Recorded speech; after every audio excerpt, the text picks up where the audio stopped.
Now, okay, I'm going to get around that. Hello and welcome to my video. Now, because one paints pictures doesn't mean to say that one is necessarily good with technology. Sorry, but I've only just switched the camera on. I'm glad I spotted it now, because that would have been a complete disaster. There would have been no video, but it's recording now into the camera. So, excuse my ineptitude. What I've done basically is use some sap green, bit of red ochre, tiny amount, bit of royal blue, Payne's grey up here and there. You've also missed the crisis with the reflections on the painting, but that's now fixed. So maybe you've actually come into the video at the right time. So off we go again. So Payne's grey. The thing about making a dark sky or any dark part of a painting is that you've got to get the darks dark. There's no point in putting half dark on a picture. Half dark is no good. So let's just sort of put some shapes up here. It's obviously going to be slightly stormy. Understatement of the week, I think. But there we are. There's the sort of guts of some clouds that are going to appear in a minute. Make them dark. Leave light patches so that your lights are really light. So if I decide to lighten that cloud, I've got to do it quite cautiously. I mean, you know, recklessly and relaxed, but I've got to keep my eye on where the light is going to go. So for instance, if I was going to add, let me think, a bit of light on the top of that, which I probably will, then I need to remove some of this paint with paper to allow the white or light colour to blend into that nicely. And you'll understand that when I actually do it. So with clouds, not too worried. Funny enough, I'm not too worried about the landscape. I can sort of bang out an imaginary landscape. I can sort of put, you know, shapes there that resemble hills with trees on them and that sort of stuff. Because it's all, you know, it's just an impression of something, really. Think of it this way: when you go out in into the countryside, just look from left to right at a reasonable speed. Turn your head about that speed as you look around, and what you're already seeing an impression. So the thing to do is to try and paint that impression. There's no, well, to me, not everybody, everyone's different, but some people paint a picture in full detail all the way across, so that wherever you look, that you'll see detail. I'm not interested in that, and never have been. I'm far more interested in a feeling in a painting rather than detail. And it's incredible what you can actually get out of a picture when you start doing things like this. It's just swirls of paint, and it suddenly, you know, takes on the form of a landscape.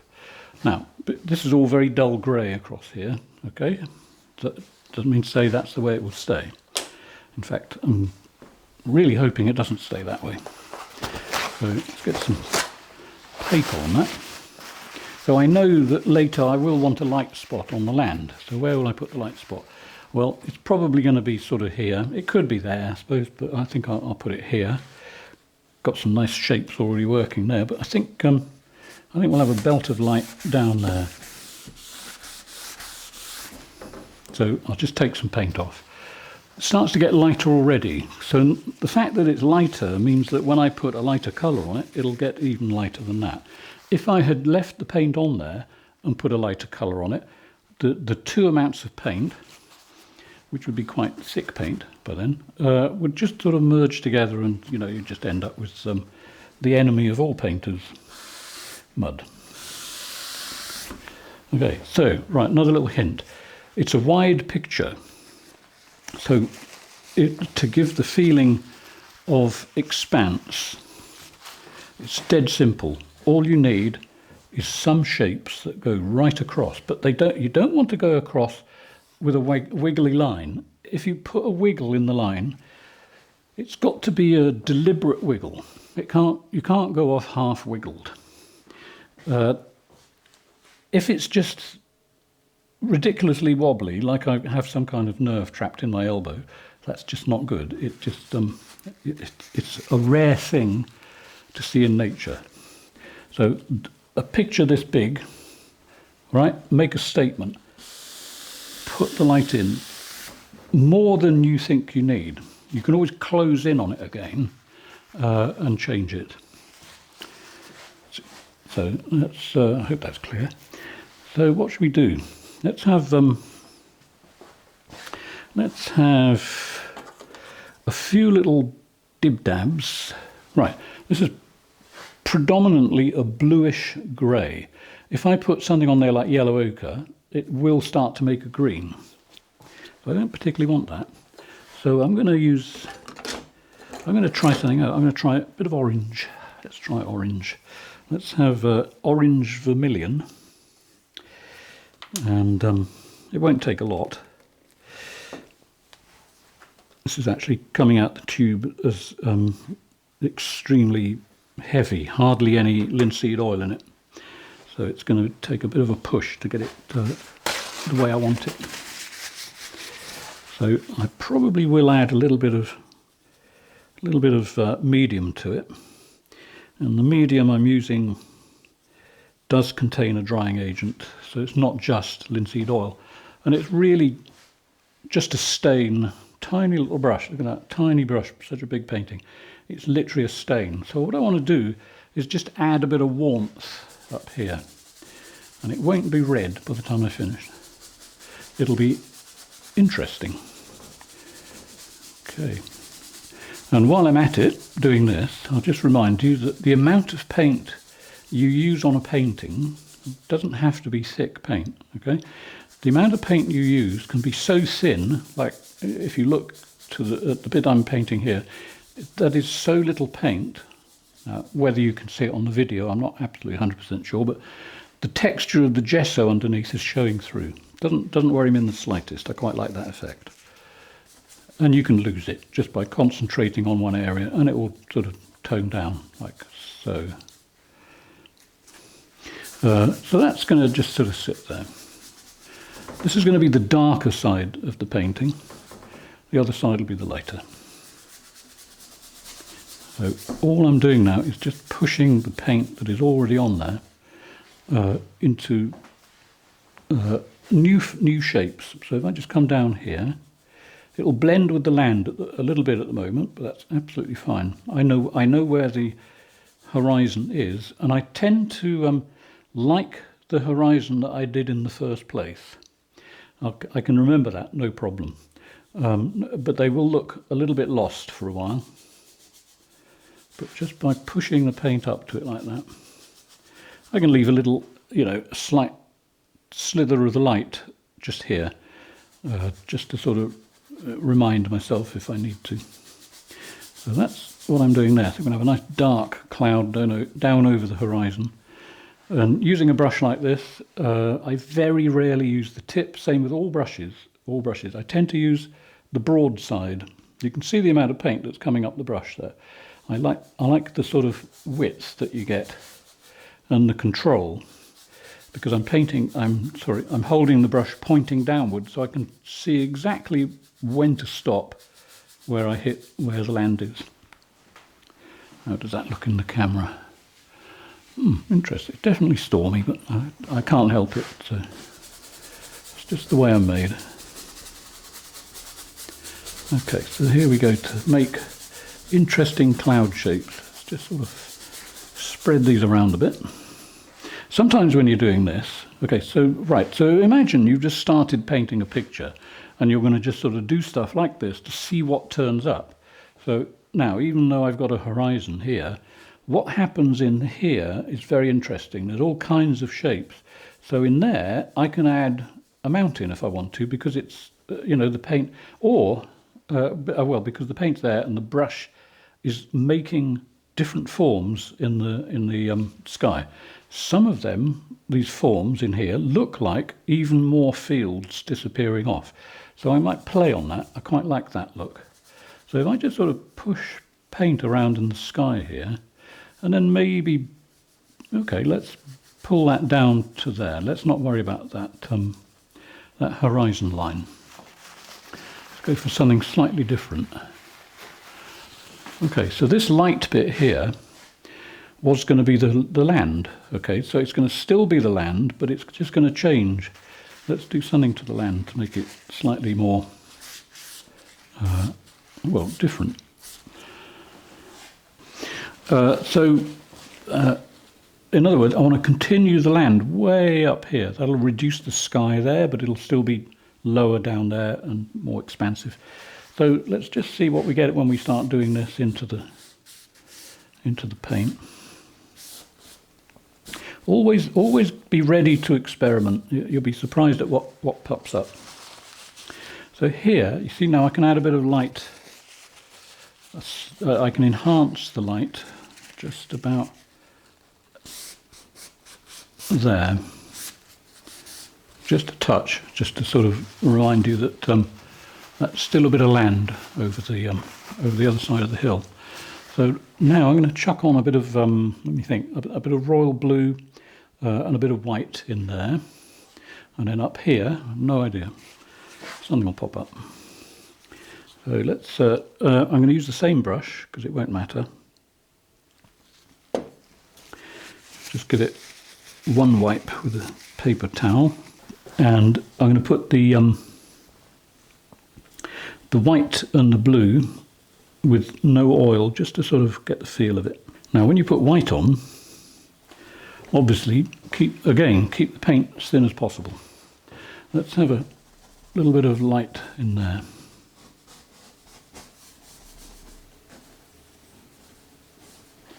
Just don't think too much about the shapes. Let's have that coming up here and that coming down there. That's right. Okay, so we started to form a little hint of a hill there. And then along here. Right, and clouds. No repeat shapes. Absolutely no repeat shapes. That's the road to ruin. Well, one of them. And let's start with the palette knife too, because it's at the moment it's one of my favourite tools to use on here. Let's just put some light there. Now at the moment, you see, it's leaning towards light sky. If it looks good as mountains, then maybe I'll change it into mountains. But at the moment, it's clouds.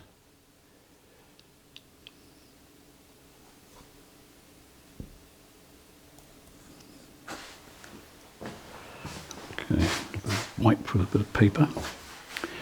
And as usual, for those people who are going to ask me about this, this is APTA, A-P-T-A. Don't know whether you can get it in the States, because I'm in France. But it's exactly what I need for what I do. It's tough. And I don't get paid for saying that. Okay, so let's just push the paint across. So when I do this, right, at the moment it's still cloud. I quite like it as cloud. Maybe it'll stay as cloud. But one thing you do want to do, when you put the paint on with a palette knife, you'll get a build-up on the edge. So work on that a little bit while it's still wet, obviously. Just sort of put the knife on it and push it away from the land. And that way the sky will just end as it hits the side of the mountain. Doesn't matter what happens up there at the moment, that's all totally flexible. Let's just do another. In fact, I quite like the effect that has just doing that.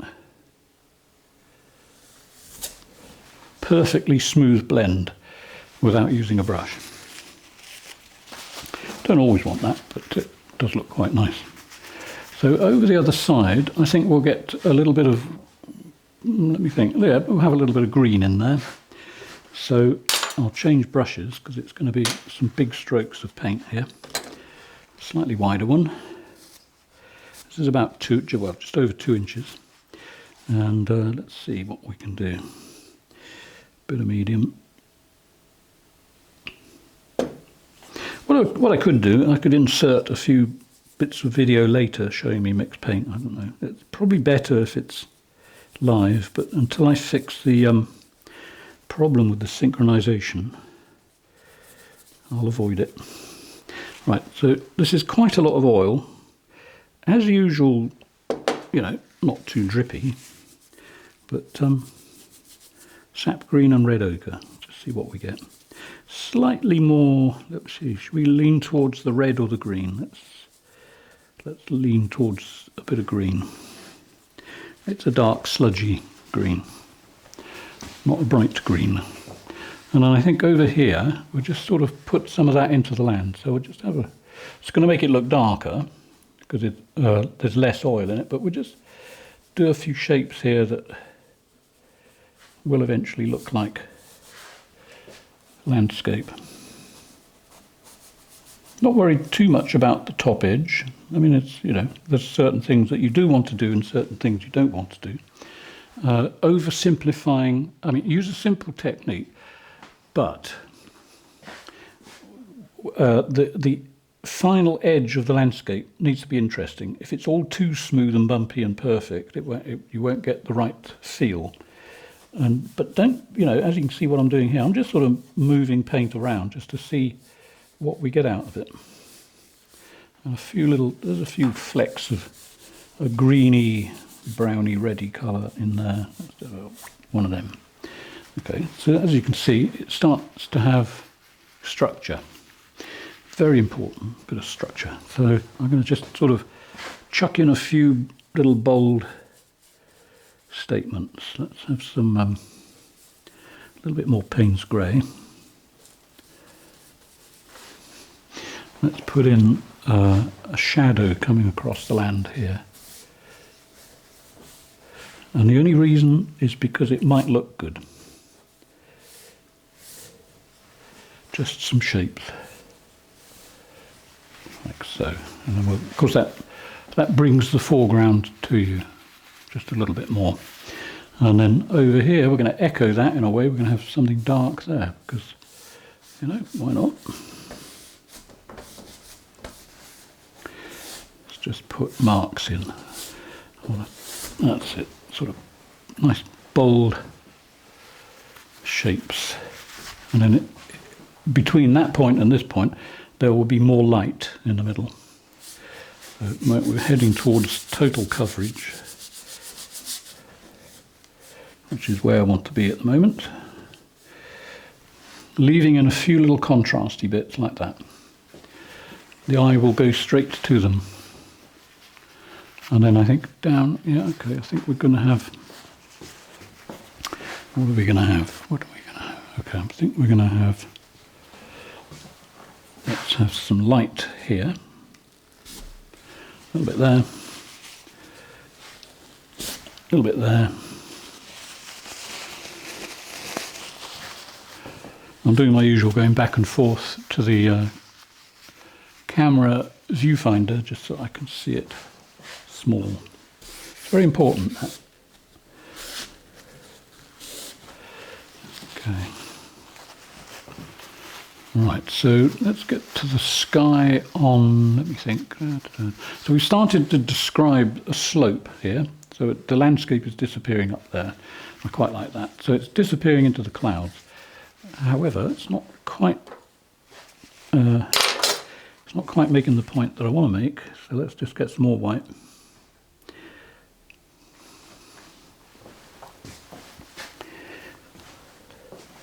And what should we do? Let's have a little bit up there. There can be a gap, you see. Now, this is light cloud, this is light cloud, but there can be a gap. It doesn't have to be continuous. In fact, it may be more interesting if it is just a suggestion. So we're going to take it right up there and then start pushing those two together, like so, and then pull that across there.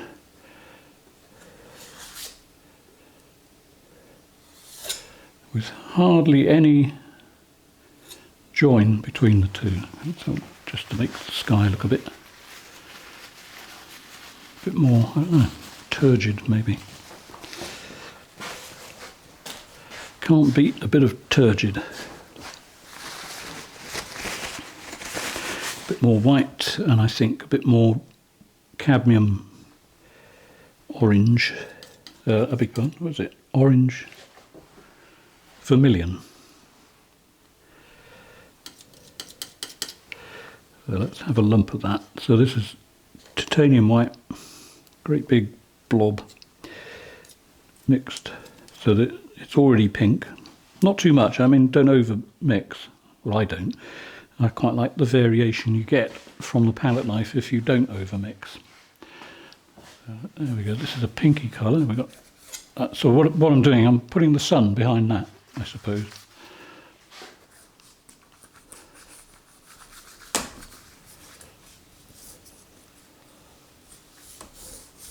All kinds of gaps between the colour that I'm putting on and the colour that was already there. Absolutely fine, because when I do the big brush, that'll change. But at the moment, I quite like that, the way it is, like that, nice and, I don't know, unusual. So a nice big lump of paint there.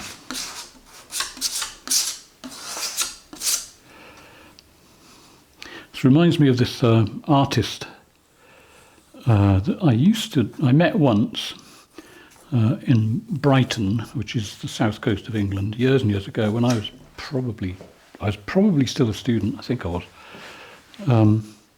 And there's a very famous artist called Paul Klee, and this guy's name was also Klee, spelt K-L-E-E. And he was quite well known in Brighton. He used to paint these totally outrageous skies. Sort of, I suppose he was an abstract landscape painter, but I was really quite enthralled by these paintings. I was always hanging around his gallery, and I actually got to talk to him. Well, no, it wasn't his gallery. It was the gallery that sold his work. That was it. And we had a brief chat. And he told me that he used to paint predictable skies when he was younger, and then he realised that predictable skies weren't selling. So he changed his ways and just sort of, he said, to be brutally honest, he said he would have a few drinks before he started painting, and it really loosened him up. I didn't try that because I've tried to drink during my life, but I can't do it. It just gives me a headache, so I don't do it. No, it's just not worth it. But yeah, he said he used to get quite, as they say, Brahms and Liszt, that famous musician. Anyway, his paintings are quite sought after now. Of course, he's passed over, as they say, passed on, and but his paintings live on. So he was worth having the chat to anyway. But I thought, well, okay, maybe I'll try that without the alcohol. So I just do it anyway. Paint as if you're slightly merry. Okay, so interesting cloud coming up there. In fact, looking at this now, right, so here's a few little things to look for. If I look at this now with try it and look at it with a fresh eye, like I've had nothing to do with it, what I can see now is I can see a landscape down here, but also here's the side of a hill with some trees, and there's probably snow on the hill, forget everything that's below, and then there's some more trees over there. So there's another landscape actually in the sky at the moment. Maybe you can't see it, maybe you can, but it just has that look which I actually quite like to see in a painting. Of course, I'm going to completely mash it up, but it's the sort of things to look for. Just going to clean the palette knife in there, just sort of spread stuff around a bit. Just see what we get.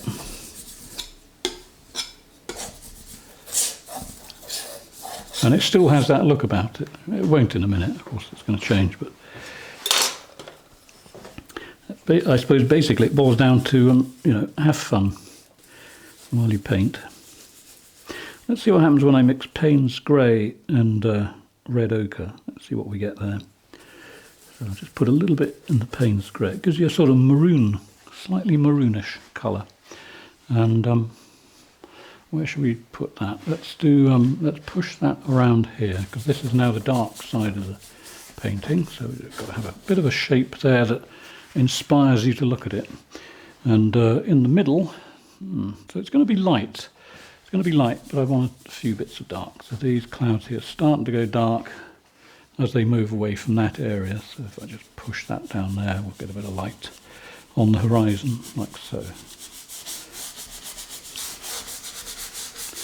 But you could describe this method as, well, you could describe it several ways. depending on your taste. It's either rubbish, it's an oil sketch, or it's, I suppose, invention in landscape, maybe. Basically, have as much fun as you can. Okay, so I think we'll have a slightly uplift shape there. That'll cause a certain emotion in the mind of the viewer. It's like there are bits of music, you know. You get music that, well, the obvious thing seems to be slow violin gives a feeling of silence and melancholy and all that sort of stuff. With painting, shapes that you make actually cause changes in your mood as you look at a painting. May remind you of something, you know, something from your childhood. Maybe you saw a storm like that just before you got really soaking wet. Who knows? But it may bring back a memory.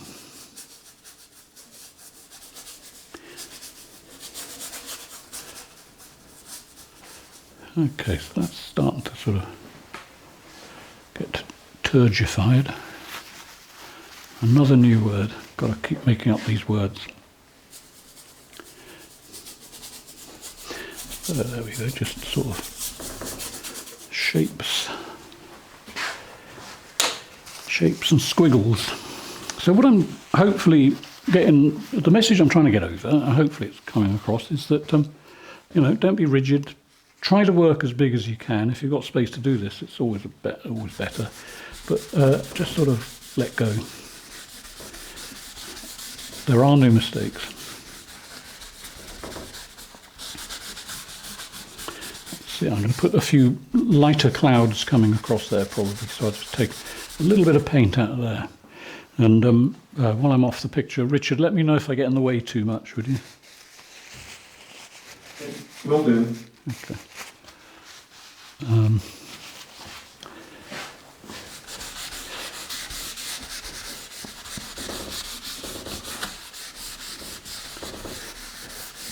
Okay, there we are. Basically just some tones for me to put a bit of white paint on. Now the landscape here is quite dark, so I could have it blending into the landscape as a total contrast from what's going on here. This is a little bit crisp, but I may darken up there again as well, just so that that is the main focus of the light. Let's try that, see what we get. So in the top left corner, there's quite a lot of pink here, but I'm not actually worried. I haven't over pinked it because I've got a vague feeling what's sort of coming next. So if I pick up some of this stain here, what I was saying earlier about painting, because the paint is very thin, I'm going to repeat something again. It doesn't matter. I mean, even if I left these bits white, which I won't, it's still a painting, even though it's not finished. It's you just slightly change the title to landscape sketch, and people seem to understand. So, right here, before I get up there, I want to describe the landscape. I want to describe this hill. So what am I going to do? I think I'm probably going to add like a channel of light that comes down there. And let's start putting in some, I don't know, I don't want to do any detail particularly, but I know that if I just dig my thumbnail into the paper and just do a few bright spots, they'll catch the eye. And they don't have to be tidy. They can be, completely, I must stop saying they can be completely random. Just literally.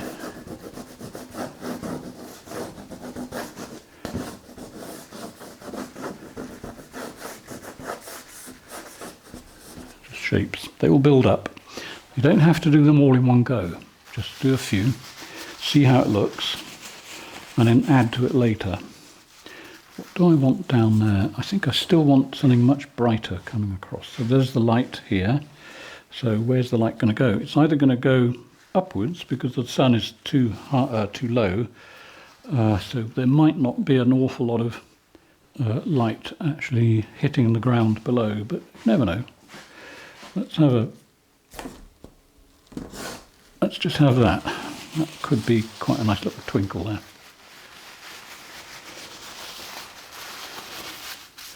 Okay, sort of liking that. Now along here, I've got to figure out how I'm going to do this. So what I'm going to do is just sort of do that. I'm just going to get this bit of paper and just sort of do that a few times.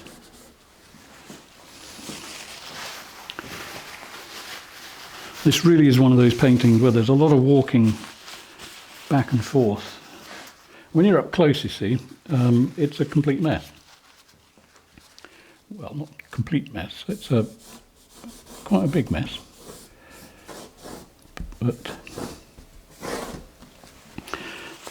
a few scratches in it, and we'll get some life back to it. Right, so I think over on the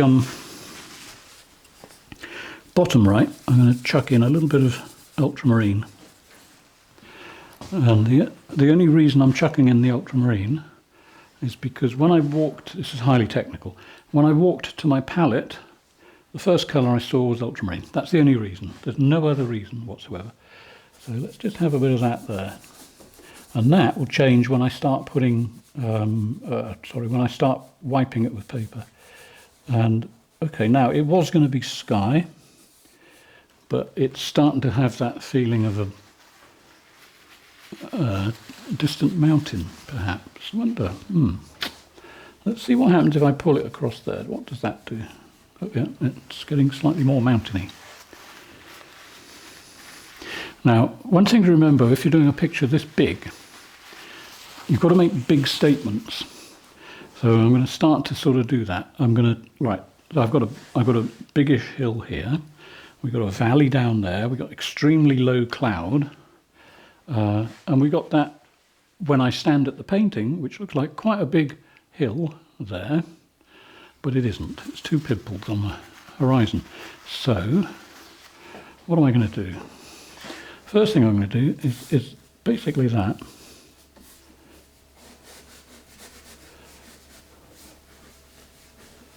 I've got a thing about square top mountains. I don't know why, but I haven't been looking at any pictures lately. I just sort of like, I don't know, just a flat-topped hill just seems to, as they say, do it for me. Maybe even bigger. I think it's going to go bigger. So I got my mountain. Am I still happy? Could it be bigger? And I still think it could, actually. I mean, it's nice to have little impressions of detail in the distance, you know, little twinkly things. But if there's a main sort of feature in the painting, yeah, it's got to be bigger. Right, it's going to be even bigger. So in fact, what I got here, I got light coming up from there. Now that light might sort of billow across. You know, light bounces from cloud to cloud, so I can probably connect these clouds across there in some way. But what shall we do? Let's right, let's watch. Yeah, I think I'll make it even bigger. Let's take it up to there. Let's put a little bit of a hump on the hill. Okay, let's pull that across there. And let's make it slightly more monumental. The odd little hard angle like that, which on the video is going to look quite small unless, of course, you're watching this full screen. But, you know, a little before you get to the drop, I always sort of find that quite effective. And then down here, let's just pull that across. I think we're off into the land of the Lord of the Rings again here. Okay, off we go across there. Fade it out a bit because I've got my horizon just a little bit high there, but I think I can probably get away with that by just making it drop there. Okay, and I'll use the white that I already put on there to lighten the hill through there, through the valley, across the painting. There we go. How to avert a problem. Make the problem into something that you know, people can relate to. So you've got the light glow there, which I'll work on later, and it comes down through the picture. So if I want to increase that, which I think I'm going to use a different brush. Let's find an expendable one. Oh, right, oh, here's one. Right. No, so what I'm going to do, this is a really crisp brush. I quite like using crisp brushes. Now, when I say crisp, I mean it hasn't been cleaned, so it's gone a bit crispy on the edge. So what can we do? We could actually pull that across there. Now, it's got a tiny hint of pink in it, which is not a problem because we've got pink in the sky and it, you know, things reflect. So we could just sort of pull that across there a few times, just like so, and it'll start to sort of pull people over that way. But I want it to pull them that way, but I don't want it to just sort of go up. I think I want to make it come down here a bit. Much bigger slopes. And no repeat patterns, obviously. And a few, you know, occasionally, touch it with the brush, make some little dotty, crisp textures, and then once you've got a few, sweep it. Just sort of brush it aside. And what should we do down the middle there? It's starting to look like, could be, I don't know, it's not a river. It could be, I'll tell you what, it could be, let's see what happens. You know, as they say, you don't know till you try.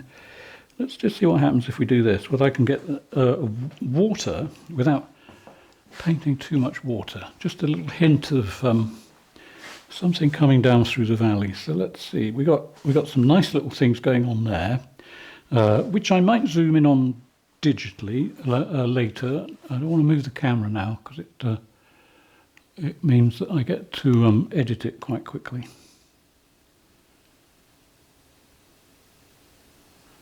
Just fiddling with the focus. Right. So if I just put the odd speck through here. I don't know. No, I don't like that. I don't like it. So I'm just going to integrate that into the slopes. I'd probably do it with a palette knife. I could do a spidery little hint of a stream, but I'll leave that to last because there's other things I want to do. So over here, I've got a bit of pink on there. I'm just going to sort of soften those bits, just a touch. There's all kinds of things happening on the top of the hill here, which are completely accidental.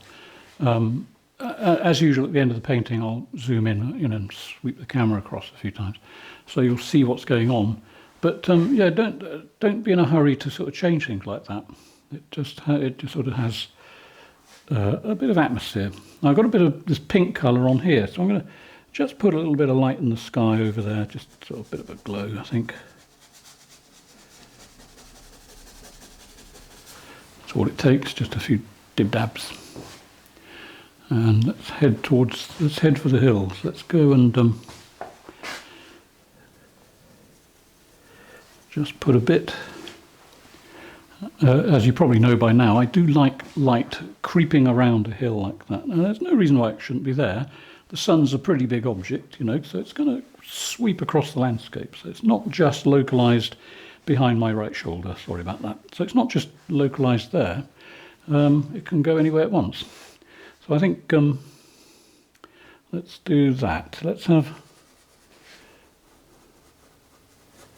a light bit on the top there. Just push it away from the hill. You could do this with a palette knife if you want, but the palette knife's over there, so I'll use the brush. And then a little bit of blurring where it hits the top of the hill. And then you can use some of the colour of the hill, right? So this brush is starting to get depleted of the pinky colour, which is barely pink. I mean, it's when I say pink, it's just off-white, really. But I can use this now and grab hold of some of the darker colour, like that, just go into the edge, and then move back and forth a few times. And I can give you other weird details on the top of the hill. Tiny, tiny movement. And again, you'll see it when I zoom in. So over here, right, so this is, obviously, as I said, it's looking a bit like Mordor again, isn't it? But I don't mind, I quite like that. maybe they'll... will they ever come out with another Lord of the Rings film? I'd love to work on the scenery development for those films. Probably too late now, but that would have been a lot of fun, that. Okay, so here, right, I think there, we got that light there. Do I want, I think, right, royal blue. Just need to get another squirt out of the tube.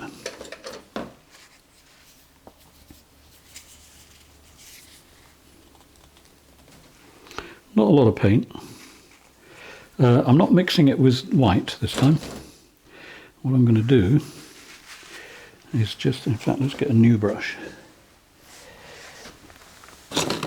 I went to the shop again the other day, so I have gazillions of these brushes.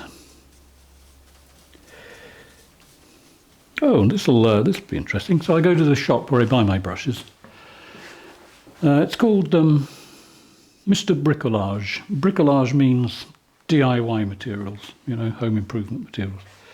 And so it's Monsieur Bricolage. And I go in the shop and they explained to me when I got to the checkout that had I noticed that some of my receipts, because I always get an invoice, you see, for everything I buy to do with painting, they'd asked me whether I was getting some receipts or whether I noticed any were missing. Right, so I'm just putting royal blue on here. So I said I didn't know because I hadn't checked for a while. They said, apparently, so I'm in France, okay, my name is Stuart Davies. Apparently, another Stuart Davies in France uses the very same shop. Never met him. They did tell me where he lives. It's not far from here, but obviously he's close enough to the town to go to that same shop and buy stuff, whatever he's buying. And apparently he got in touch with them and said, why are you sending me all these invoices for Stuart Davies for stuff that I'm not buying? Now, I've come across a few coincidences in my life. This one's quite a good one. On a rating of 1 to 10, it's probably around 8 or 9, I think. But what are the chances in all of France that there are 2 Stuart Davieses in France alone? I mean, it's, you know, not that common a name. But anyway, yeah, there's another one of me. Quite weird. So anyway, I get all of my invoices now. Oh well, there's some royal blue up there. That's not how it will stay. I just want to sort of get it in there and sort of get it working. And I think I have to pull a bit across there too. Okay, so it's breaking. So what I painted before is now, which was just a sort of sludgy colour. Now, when I put the blue on it, you see, it starts to form interesting cloud shapes without me having to carefully paint the edges. So I'm painting the hole in the clouds rather than the edge. Let's put a lump there and pull it up into here. It's going to be a nightmare to photograph this at the end. Probably have to do it in 2 sections and move the camera across in front of it. But we'll cope. Now, there we go, there's a few blue bits. Quite like the look of that. Okay, so what I was saying about the blue up here, just fill up some of those holes. I'm going to just use a piece of paper on it, just to take off a little bit of the weight of the, well, no, not the weight, the depth of the colour layer. So I'll just sort of just take a few bits off like that. You might not see much happening, but it means, you see it's coming off on here, it means that when I put some white on that, I won't have to fight the blue so much. Do I like that cloud that's just in front of it there? That's actually quite a nice effect. From back there, close up, it looks like complete rubbish. So, right, the brush with the blue on it, I'm going to give that a wipe, because that's all of the, oh, maybe not, hang on, I just had an idea. I think I'm just going to put a little bit there. Why not? Okay, just bear in mind I haven't gone over it with the big smoothie brush yet. That'll be in a moment.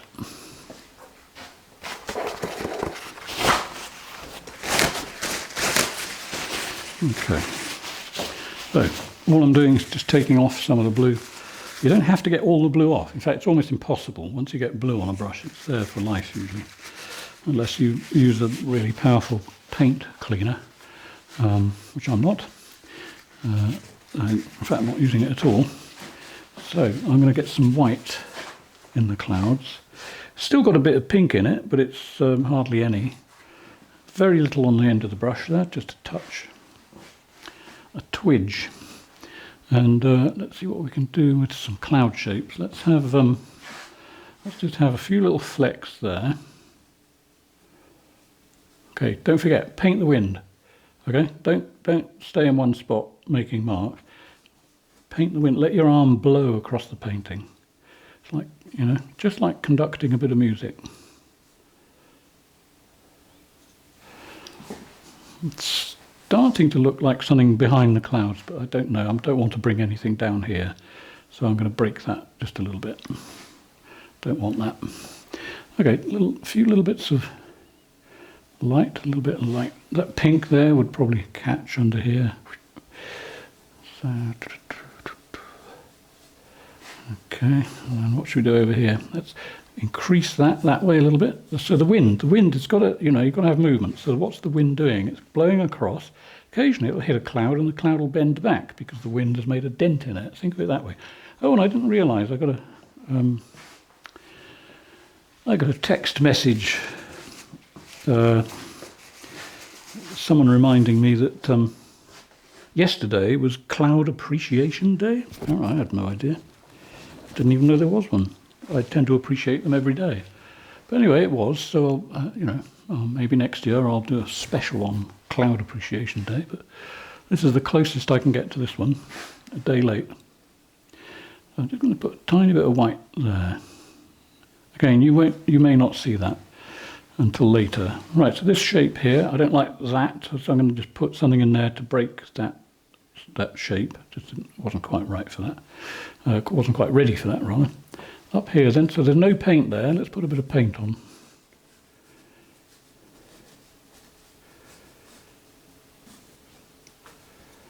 Okay, now behind this hill there could be another hill. So, you know, layer after layer after layer as you work back. And I can do that because I can already see a shape there. There's a shadow. Everything below this point here is slightly darker than above it. So what should we do? Let's lighten the top. Make an interesting shape. Okay, and there's another mountain starting to appear behind that mountain.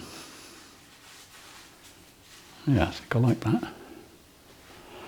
I definitely like, and it'll look more like it when I leave this edge here, as it is, but then scumble the outer edge up into the sky.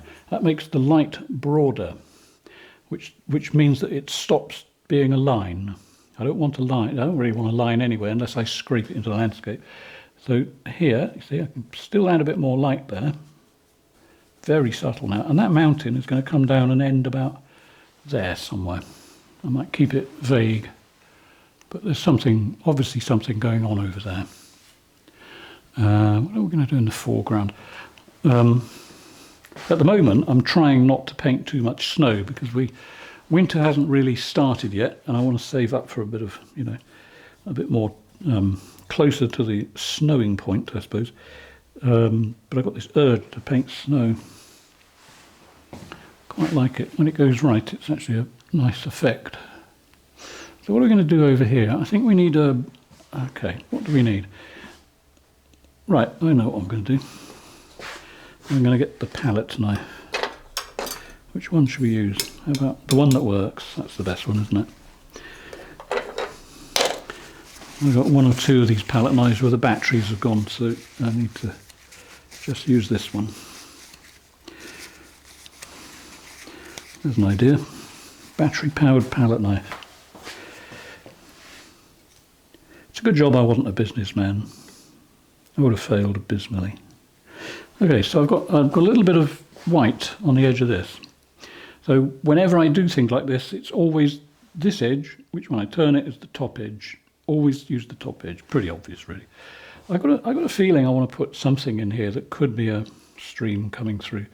So let's just do it for the heck of it and see what we get. It doesn't even have to come to the foreground. Always remember that. You don't have to have a raging torrent dropping off the bottom of your picture. You can have water in a picture that literally just stays in the picture. So if I just put a few things that look like, if I can get it to work, if I just get some white on there, just a hint, and then we put a little wiggle in it there. Remember what I said about wiggling? Always get some wiggles in your pictures. Could be, it's just an idea, could be a hint of water. Don't know. Not over enamoured with it. I don't know, maybe it'll work. Let's just see what happens if I do that, because this is all very flexible. Yeah, I think I'll leave it at that, because that could be anything. Who knows? Could be absolutely anything. So up here then, we've got these nice, interesting mountainy shapes. I always sort of like to add a bit of a caveat. When I say, oh, something nice and interesting up here, I've really stopped saying it, so I'll say it once again for the last time. To me, it's interesting. Now, to you, it may not be at all interesting. So that's okay. If it doesn't do it for you, that's absolutely fine. So, what are we going to do? I'm getting some more, a sort of calmed down blue. And I just think I want to do something. Where do I want to do it? Okay, so this here, that bit of the mountain there, just want to just take some of the lumps off the paint. And also just sort of solidifies a form that I've got there. And let's have another little step. Slight step just there.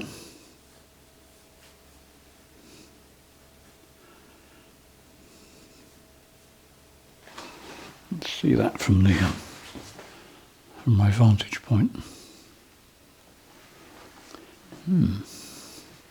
Okay, foreground, sort of like that. Quite like it as is, actually. So I mustn't mumble when I'm doing this. I quite like it as it is, but right, I think in fact, I'm going to leave that. I'm going to just go back to putting a few scrapes in the landscape. Up here, this definitely needs some form, so let's have some scrapes there. So let's just have a line or two coming across there.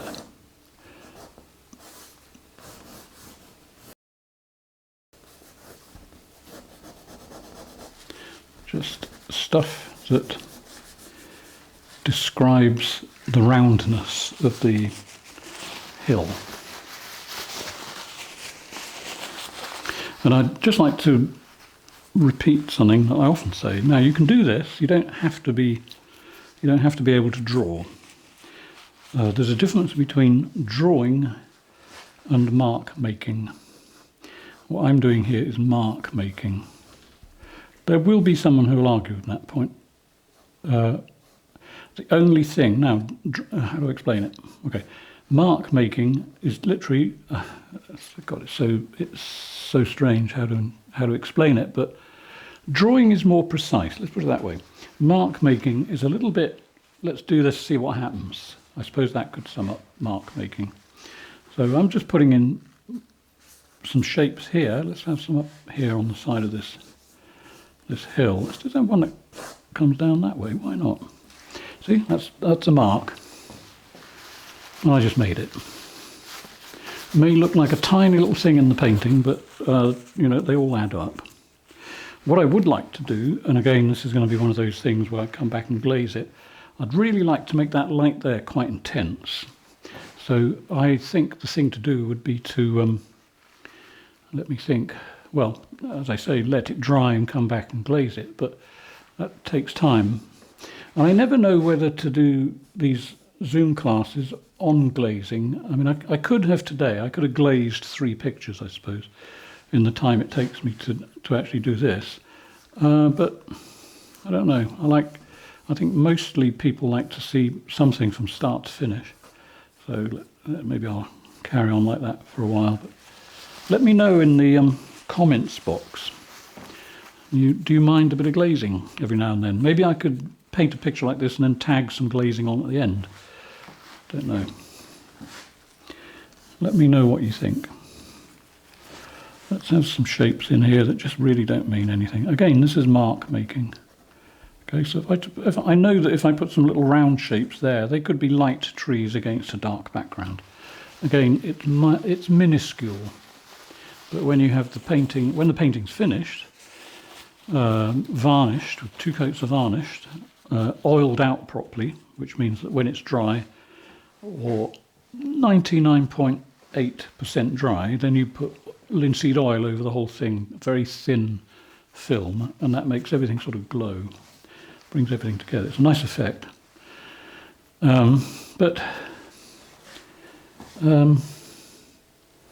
Yeah, I think, you know, paintings go through lots of stages.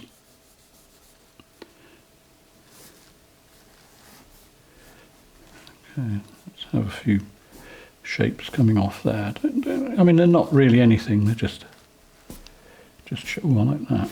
Okay, sorry if I got in the way there. What I'm doing is just literally just doing that. Okay, who knows what that is? But hopefully it attracts your eye. What I would be tempted to do would be to use light green for the glaze, with a bit of cadmium yellow in it, which is not a colour I use much. Not my favourite colour, but as a glaze it could be quite nice. And just sort of centralise that in there, so that it's just the middle bit. That could be interesting. And let's just look at the clouds. So what am I going to do? I've got to do some big brushwork. Just smudge these a little bit. So that'll be done in 2 stages. So there's going to be 1 stage, then I'll do a little bit more work with a palette knife, and then add the 2nd stage. But before I get into that, I just want to do a few things over that side. And I think this is the only time I'm going to actually move the camera. Focus locked. Good. Right, so all I want to do there, and again, this is not in any way precision drawing. This is just scraping. I quite like my hill. But I also like this bit because it's got, as I always say, form, and I can sort of increase that just by sort of putting a few marks just to sort of bring a bit of light down the centre of the form. You don't want to do it all the way down. That'll look just way too strange, way too predictable and weird. So you just want to tell the brain enough information just to sort of describe it a little bit. So it's just like there, you know, maybe a bit up here, maybe, you know, a bit of residue of it hanging down that way, maybe down here too. It's got a few bends in it and bumps. And that's all you need just to sort of describe that shape. But, you know, it's all this patina thing, you know. The more patina you get in a painting, it's the more interesting. Now, the tops of these rocks here, maybe not with this brush. I'll use a different brush in a minute. I would sort of angle them a bit more. They're a bit fluffy. Fluffy's okay in certain places. Fluffy works here. But there, I think it just needs to just crispen up just a tad. What are we going to do here? Okay, so what I did there, I added some sort of pinky white there. It's okay, but I'm just going to pick up a little bit of... move the camera. Can you see? Oh yeah, I think you can. Okay, yeah. I've got that light spot there.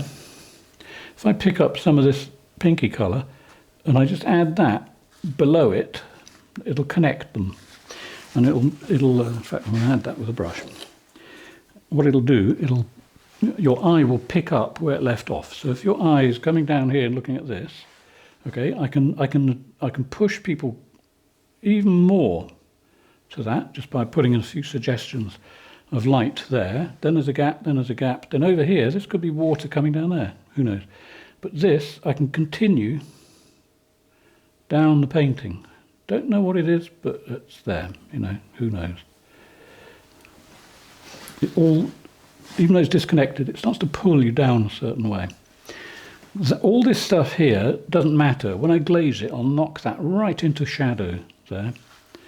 So that'll be slightly irrelevant. And what are we going to do now? I do like the hill, so I'm just going to find a square-ended brush, because I know I've got one somewhere. Nice rummaging sounds for the people who like a bit of ASMR. I'm sure you know what ASMR is. Oh, okay, there's a brush. Right, I've got a square-ended, what I call a square-ended expendable. Dirt cheap in the art shop. Good for 1 or 2 paintings. So all I'm going to do is just sort of use that, just to sort of, because it's square-ended, you see, I can just touch that a few times. Just to solidify the top edge, just on those bits. That's the only bit I want to do it to. Just enough to catch the eye. However, having done that, I just need to change it a bit, because I don't like that bit of light that comes down through there. I'm just going to change that so it's slightly more uniform. That's better. Right. Okay. So at the moment, no idea what all that is. It's just stuff. Now I got this blue on the brush, so I think what I might do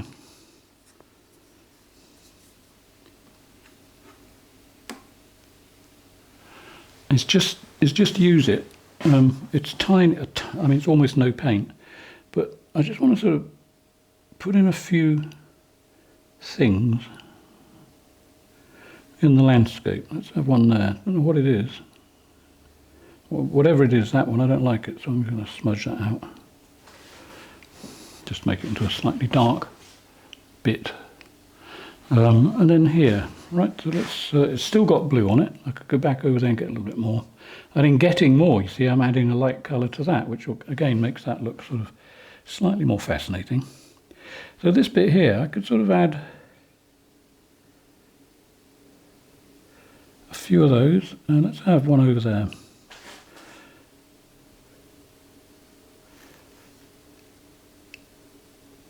And I think over there, right, we've got a slightly ragged top here.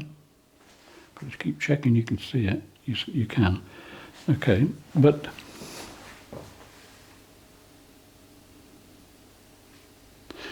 over here, what do I want? I want a bump there. And a thin bump. Slightly, and another thin bump, and a couple of fat bumps. So it's thin, technically, getting technical again, thin bumps and fat bumps, and any tree in the distance is a bump. They're just bumps on the landscape. Now, by doing a little cluster of these things in here, don't go over the top though, it just sort of adds to it. Obviously they're going to get bigger as they get closer to you. So here, I'm breaking up what's already there, not necessarily adding bumps. That's all I'm doing. Over here, what do I like there? Do I like any of it? Let's put them, to add a bit of light just there.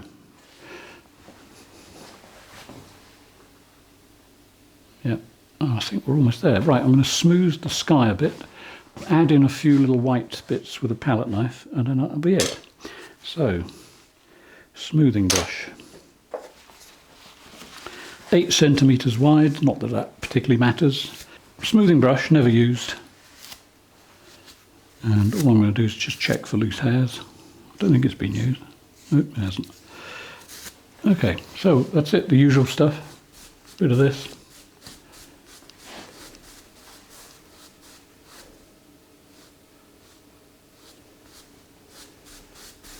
So all I'm doing is taking the edge off it.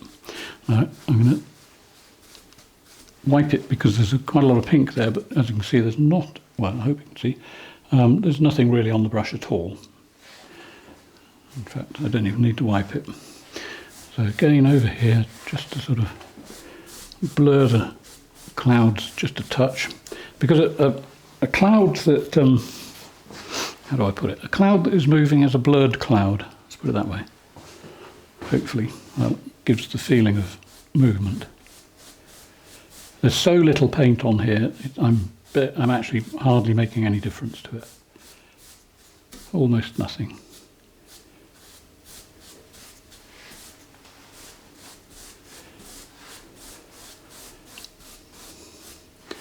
Okay, that's all it takes. Now there's a sky with no drawing whatsoever. Right, a little bit of palette knife, and again it's the same thing. You know, I'm not drawing clouds. I'm just putting colours on a board that you might find in a certain type of sky. Right, what do I need to do? Okay, there's got to be a connection across there somehow. All right, so that's quite interesting there. Don't want to ruin that. I think might be a bristle there. No, there isn't. Okay, so I think the light could be catching here, maybe underneath that cloud. So let's get out of the way. Just a little touch there, can fade away here. And this is still white, it's not picking up any paint, so to speak. So I'll just put a few little dabs across there. Don't be too gentle with it. I mean, I'm really leaning on that, pushing the paint around.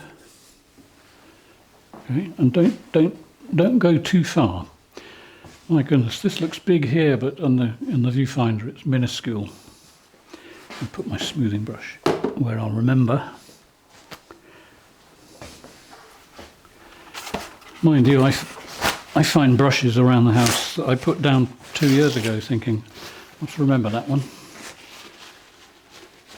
Okay, right, I can see exactly what I want to do. Right, first thing I want to do is just push that a little bit, just to sort of get the profile, in other words, the outline of the cloud, just broken down a tad.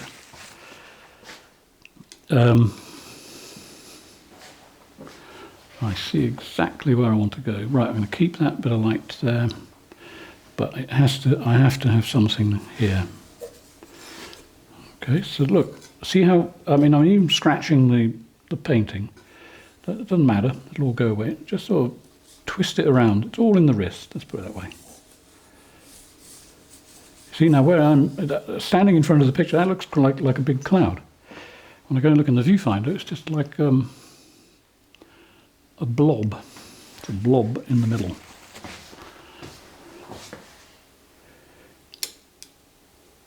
Let's have a bit more. Now, some clouds, obviously, like up here, we've got pinky clouds there.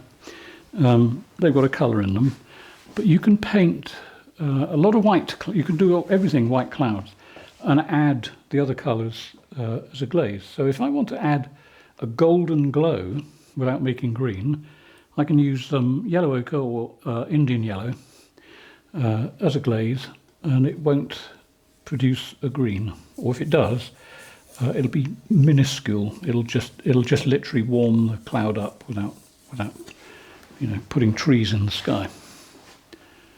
I think that just needs to be connected to that a little bit, and then I think that will be it for the sky. Almost. Something there maybe. So all I'm doing is picking up a bit of white. I think I want to take that off there. Sort of visualise the cloud breaking up, fragmenting and disappearing. Paint it as if you're pushing the cloud, not necessarily paint. You're actually telling it where to go. Be positive. You've got to be slightly bossy, I suppose.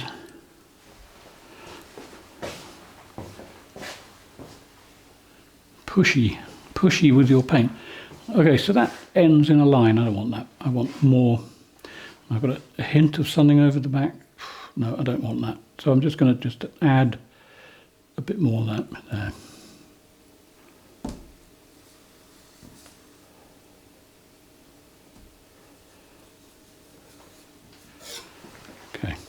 Don't have to be too finicky on that. Doesn't have to be too highly finished, as most things.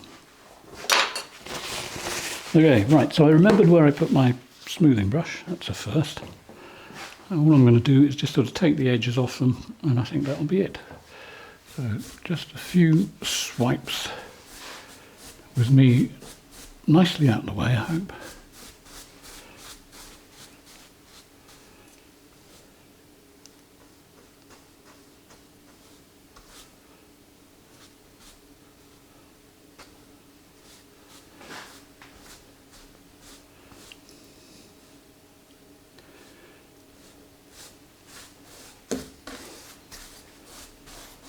I think we're there. For now, anyway. That's a big painting to do in an hour, so I think I've earned my crust. Bit of a dark hole in the middle. Let's just double check that from a distance. No, I can live with that. Good. Okay, so I think that's it for today. It's going to take me a minute to photograph it. As I said earlier, it'll have to be in 2 sections.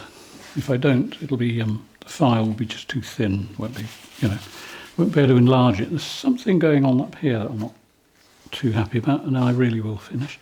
And I think I can fix that just with a few scrapes. So what am I going to do? Very, very quickly. First thing I'm going to do is zoom into it. And try not to hit the record button because I haven't finished. Okay, so there's my hill on that side. How close should we go? Okay, so you can probably see, let's pull it to the middle there. You can probably see this this shape here that I scraped. I quite like that. It's one of these things that's done without too much thinking. Just check my focus. Hope that's locked. Good. And it just actually works because the angle of the curl is just exactly the way I would want it. So I think that's muscle memory. Just looking for other things that I can change. There's a few things I'd like to do, but I've got to gauge everything by how long I can stand up sometimes. So that's this curled path thing, but then maybe that goes somewhere. Let's say that comes down here, it disappears in the hedge, comes out and starts to head down this field. Does that work? It's very subtle. Oh yeah, that's okay. And then the path sort of stops here, then it reappears. Okay, why not? Let's do a sort of zigzaggy thing. Just a hint of something coming across. I don't know where it goes there. I could go off that way. Something like that. Just so why not? Okay, that is a fair-sized painting, that. Let's just have, I don't know what it is, it's just a mark. You couldn't see that. All I did, I went across there. Of course, you just saw my back. Sorry about that. Focus. There's a couple of little things there that are worrying me. That is, and it may seem very minor, but that shape, it could happen in nature, but it's better in the painting if it isn't. It's better if I do that, I think, and actually pull a bit of light down through there, because that's got a hump in it. It just seems more real if it humped upwards a bit, and maybe a bit more. Just by adding a bit of light. Yeah, that'll do. Okay, right, so that's it. So thanks for being here. Hope you enjoyed it. Hope you've learned something. If you want to be a patron, there's a link to my Patreon page. And what else? If you go to my website, I don't know, pop in once or twice a month, you will see links to these Zoom classes, or contact me on Facebook and I'll sort of add you to the list. What else? Can't think of anything else. So yeah, thanks very much, and see you on the next video. Bye for now.